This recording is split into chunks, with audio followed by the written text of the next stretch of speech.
So that is why the need of activation arises. Basically, we are creating the linear models. So we wanted the non-linearity. So activations are introduced to add the non-linearity in the decision boundaries.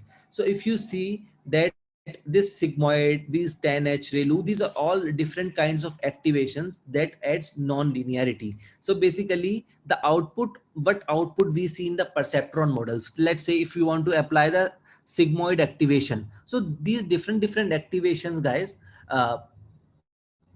will have different purpose of applying on the neural networks. For example, sigmoid is applied mostly in the classification part, okay, and ReLU is applied in the hidden layers. So we'll not go much deeper into it as it will be very complex and the session will become very long. But I want to give you some hands-on thing that you can learn right now.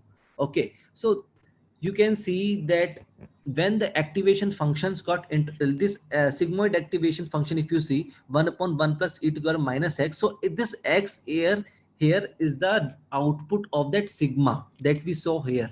Okay, what we are receiving here is the x, and this will be x will be inside this place, and again something complex, some calculations will happen, and there will be a range between -1 and +1. So what will be the output of this sigmoid function will be from -1 to +1. So again, this ReLU I will explain a little bit here right now. So in ReLU what happens is output is clipped off. So any sigma, that anything out from sigma coming out will, if it is negative, that will be counted as 0. So the act, it will give as a 0. If it is positive, only that thing will be passed on.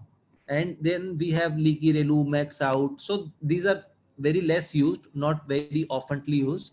But sigmoid, 10H and ReLU, these are mostly used. And 10H is again similar to sigmoid, but here the range you can see is from -1 to +1. Here, okay, it is okay. In sigmoid, the range is from 0 to 1, but in 10H the range is from -1 to +1.